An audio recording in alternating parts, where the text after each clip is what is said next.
Scaloni যে কাজটা করলেন, তিনি যেটা পরিকল্পনা করেছিলেন বা আভাস দিয়েছিলেন, বা আমরা যেভাবে মনে করেছিলাম যে আসলে এতগুলো পরিবর্তন আসতে পারে আর্জেন্টিনার থার্ড ম্যাচে, যেই ম্যাচটা অনেকটা নিয়ম রক্ষার, সেই ম্যাচে 9 জন ফুটবলারকে চেঞ্জ করে স্টার্টিং 11 তিনি সাজালেন। 9 জন ফুটবলার স্টার্টিং 11-এ ওয়ার্ল্ড কাপের match, and that is the third match against a team যেই দলটার বিরুদ্ধে আর্জেন্টিনার জয় পরাজয় কোনো কিছু আসে যায় না, কিন্তু এন্ড অফ দ্য ডে ওই দলের আসলে স্ট্রেংথ কতটুকু সেটা পরীক্ষার একটা প্যারামিটার হিসেবে এই ম্যাচটা কাজ করছিল। সেখানটায় 2 মার্টিনেজকে তিনি রেখেছেন, লাউটারো অ্যান্ড এমি মার্টিনেজ। বাকি যেই ফুটবলাররা মাঠে নেমেছিলেন সবাই ছিলেন এই বিশ্বকাপে তখন পর্যন্ত স্টার্টিং লাইন আপে না থাকা ফুটবলার। সো ওই জায়গাটা আর্জেন্টিনা আমার কাছে মনে হয় টোটালি সাকসেসফুল হয়েছে। সেকেন্ড পয়েন্ট, যেই পয়েন্টটা আসলে খুব বেশি গুরুত্বপূর্ণ, এই যে এতগুলো ফুটবলারকে নামালেন, সিগনিফিকেন্ট পারফরমেন্সের জায়গাটা কোথায়? এক মার্টিনেজকে তিনি খেলিয়েছেন আবারও স্টার্টিং লাইন আপে, লাউটারো।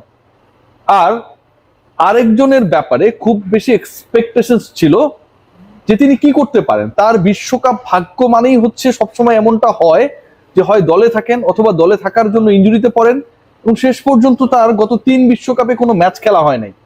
লো সেলসোর কথা বলছি। 18 ওয়ার্ল্ড কাপে দলে থাকার পরেও আর্জেন্টিনা যে 4টা ম্যাচ খেলেছিল, হোর্হে সাম্পাওলি তাকে বিবেচনা করে নাই মাঠে নামানোর জন্য। 22 ওয়ার্ল্ড কাপে যখন তিনি ফিক্স যে তিনি নামবেন আর্জেন্টিনার জার্সিতে, ফাইনালি অভিষেক হবে জিওভান্নি লো সেলসো, সেই সময়টা তিনি ইনজুরিতে পড়ে গেলেন, এবং যখন সবাই পোডিয়ামে উঠে চ্যাম্পিয়ন মেডেলটা গ্রহণ করছিলেন, সেই সৌভাগ্য লো সেলসোর হলো না। 22 ওয়ার্ল্ড কাপ প্রথম 2 ম্যাচে তার সুযোগ নেই, থার্ড ম্যাচে সুযোগ দেওয়া হলো এবং সেই সুযোগকে কি অসাধারণভাবে কাজে লাগালেন। ফ্রি কিক থেকে যে গোলটা করেছেন তার আগ মুহূর্তে কমেন্ট্রি বক্সে যারা ছিলেন তারা বলার চেষ্টা করছিলেন যে ওই স্পটটা লিওনেল মেসির জন্য খুব বেশি perfect two score a goal. But end of the day যখন তিনি সেই গোলটা করে ফেললেন, তখন সবাই বলেছে মেসি থাকলেও the way he score the goal same কাজটা করতেন। তার মানে Lo Celso, the way he perform, the way he executed, totally Lionel Messi ওই ডেড বলে যেভাবে ডেডলি হয়ে যেতে পারতেন সেই কাজটাই করেছেন। লাউটারোর কথা বলছি, তিনি কি করলেন? তার বিশ্বকাপ মানে হচ্ছে একজন তো ওই সেলসো তো সে আসলে সুযোগ পায় না, ইনজুরিতে পড়ে, আর লাউটারো মার্টিনেজ ম্যাচ পেলেও গোল পায় না, অবশেষে গোল পেয়েছেন। এর আগে একটা চান্সেস ক্রিয়েট করেছিলেন, আমরা মনে করতে পারি যে লিওনেল মেসি যেখান থেকে পেনাল্টি মিস করলেন ওই পার্টিকুলার ম্যাচে, কিন্তু আসলে ওই পেনাল্টি আদায়ের ক্ষেত্রে কিন্তু লাউটারো মার্টিনেজ একটা বড় ভূমিকা ছিল। বাট শেষ পর্যন্ত পেনাল্টি মানেই লিওনেল মেসি নেবেন, ডিসাইডেড, তিনি নিলেন, গোল হলো না। আজকেও সেরকম একটা সিচুয়েশন ক্রিয়েট হলো, এবার তার জন্য সেই সিচুয়েশনটা ক্রিয়েট করলেন আরেকজন, হুলিয়ান আলভারেজ যখন হচ্ছে একদম গোলকিপারের আগ মুহূর্তে ডিফেন্ডার দ্বারা প্রতিহত হলেন, অলমোস্ট মুখের দিকে তার বুট লাগলো, পেনাল্টি, এবং সেই পেনাল্টি থেকে ওয়ার্ল্ড কাপে নিজের প্রথম গোলটার দেখা পেলেন লাউতারো। যেই জায়গাগুলোতে ডেডলক ছিল, যে লাউতারো গোল করতে পারেন না, তিনি সেটা করেছেন। লো সেলসো কেমন খেলে দেখার অপেক্ষা ছিল, অসাধারণভাবে ডেলিভার করেছেন। আর্জেন্টিনার ব্যাকআপ বেঞ্চের যে ফুটবলাররা তারা কেমনটা করেন সেটা দেখার অপেক্ষা ছিল, সেই কাজটা হয়েছে। এবং একই সাথে লিওনেল মেসিকে ছাড়া আর্জেন্টিনা গোল পায় না, মেসি না থাকলে এই দলটার হবে কি, এই যে হায় হায় কি টেনশন, সেই টেনশনগুলো আমার কাছে মনে হয় তুড়ি মেরে উড়িয়ে দিয়েছেন ফুটবলাররা, এবং একই সাথে স্কালোনির কৌশল। আরেকটা পয়েন্ট খুব গুরুত্বপূর্ণ যেটা আমার কাছে মনে হয়, যে আপনি যদি খেয়াল করে দেখেন যে ওয়ার্ল্ড কাপ ক্যাম্পেইনে this is the 6th world cup of Lionel Messi, right? So এই যে 6ষ্ঠ ওয়ার্ল্ড কাপ, 2006-এ যিনি অগ্রযাত্রা শুরু করেছিলেন, 2026-এ আমরা মনে করছি যে this is going to B the last world cup of Lionel Messi. শুরুর বিশ্বকাপের শুরুতে যখন লিওনেল মেসি নেমেছিলেন, he played as a substitute footballer. তিনি প্রথম থেকে 11-এ ছিলেন না, স্টার্টিং লাইন আপে তিনি ছিলেন না।